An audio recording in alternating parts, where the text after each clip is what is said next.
টানা ১.৫ বছরেরও বেশি সময় ধরে ইসরায়েলের আগ্রাসনে গাজা এখন ধ্বংসের মুখে।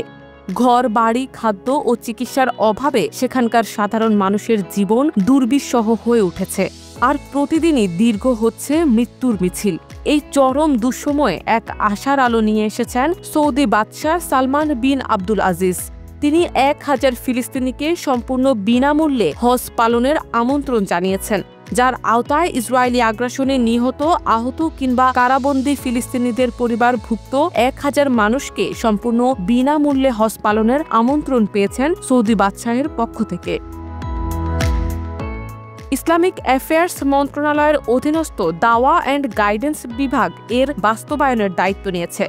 হজ যাত্রার শুরু থেকে সৌদি আরবে পৌঁছানো পর্যন্ত যাত্রা, আশ্রয়, চিকিৎসা ও অন্যান্য প্রয়োজনীয় সুবিধা নিশ্চিতে সব প্রস্তুতি ইতোমধ্যেই সম্পন্ন করেছে সৌদি সরকার।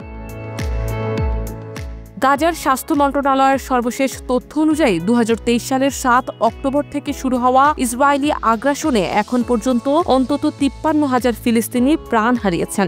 আহত হয়েছেন আরও ১,২০,০০০-এরও বেশি। জাতিসংঘ জানিয়েছে, গাজা উপত্যকার ৯২% ঘরবাড়ি হয় গুঁড়িয়ে দেওয়া হয়েছে, না হয় ক্ষতিগ্রস্ত হয়েছে।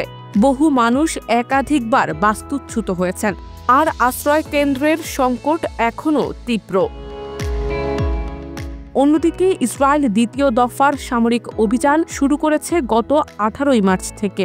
এই দফায় আরও ৩,০০০-এরও বেশি ফিলিস্তিনি নিহত এবং ৮,০০০-এরও বেশি আহত হয়েছেন। গাজার প্রতিরোধ যোদ্ধাদের হাতে থাকা জীবিত জিম্মিদের উদ্ধারের অজুহাতে ইসরায়েল হামলার মাত্রা বাড়িয়েছে। আন্তর্জাতিক মহলের বারবার আহ্বান সত্ত্বেও এখনও কোনো স্থায়ী যুদ্ধবিরতি কিংবা মানবিক করিডর তৈরি হয়নি। এই কঠিন সময়ের মধ্যে সৌদি আরবের এই মানবিক পদক্ষেপ নিঃসন্দেহে একটি বড় বার্তা বহন করে। চাঁদ দেখা সাপেক্ষে আগামী ৪ বা ৫ জুন হজ অনুষ্ঠিত হবে। হজ যাত্রীরা সৌদি আরবে পৌঁছানো পর্যন্ত প্রতিটি ধাপে থাকবে বিশেষ ব্যবস্থাপনা। ২ পবিত্র মসজিদের অতিথি প্রকল্পের আওতায় এই উদ্যোগ বাস্তবায়িত হবে।